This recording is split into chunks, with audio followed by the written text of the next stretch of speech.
Strong and clear rules on the intersections between finance, investments and the economy should underpin any financial centre. The financial crisis has made this pretty clear if anybody needed a reminder. And good financial centres should be able to respond to crises in a decisive and collaborative manner, whether these are originated within or outside its jurisdiction. Law firm Latham and Watkins set up its DIFC presence in 2008, just 2 weeks before Lehman Brothers collapsed, and went through Dubai's own troubles a few months later. Follow me as I speak to managing partner Villiers Terblanche and I ask him about his experience here. In 2009, plummeting property prices forced Dubai's government to restructure a large part of its commercial debts.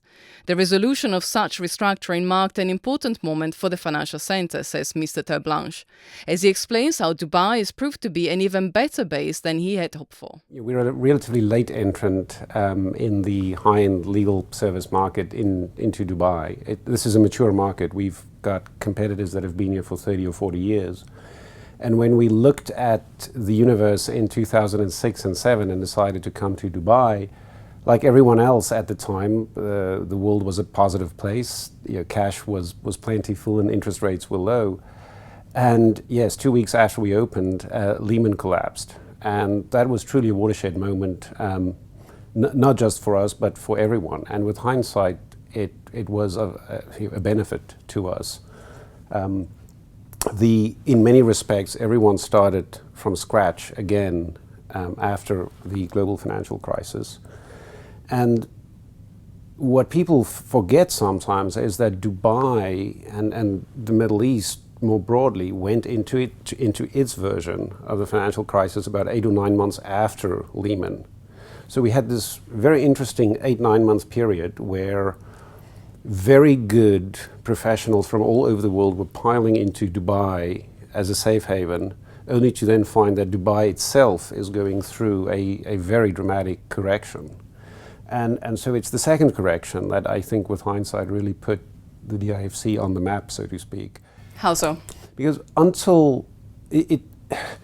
when times are good, there is very little that distinguishes one financial center from another. It is what you do when times are bad. And I think the Dubai restructuring of 2009 and beyond, where creditors got essentially 100 cents on the dollar, was a watershed moment.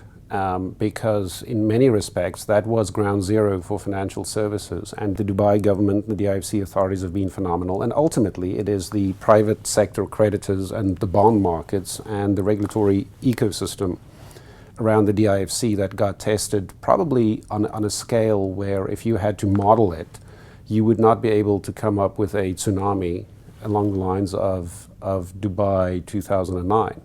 So I'll ask you about regulation in a second, but first I want to ask you about the importance of Dubai as a center, not just for the region, for the Middle East, which is what you probably had in mind initially when you came here, but also as a platform from which to serve also Africa and South Asia. Indeed.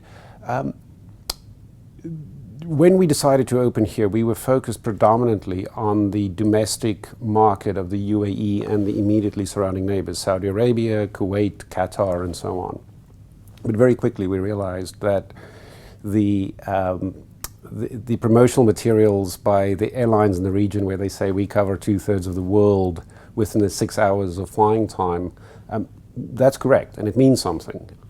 And it's no coincidence that if you look at the map of the world and you ask a kid, pinpoint the epicenter on the map, they will probably come up with something that's very close to Dubai.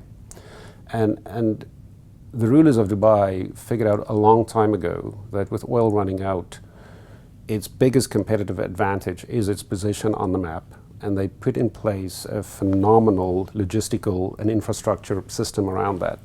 So if you look at the seaport, the airport, the roads network, the hotel accommodation, the experience as a human when you come into Dubai, it is no surprise that the preferred meeting place of choice for almost every multinational company within that 6-hour flying radius these days is Dubai or something very close to Dubai.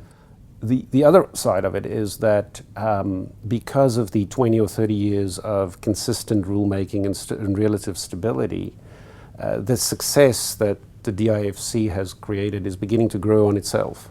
And businesses like to cluster where other businesses like them are already, and they hear they're having a positive experience. And in the rapidly changing world, that is something special. It will take something extraordinary to replicate what's happened here in Dubai, at least in my lifetime.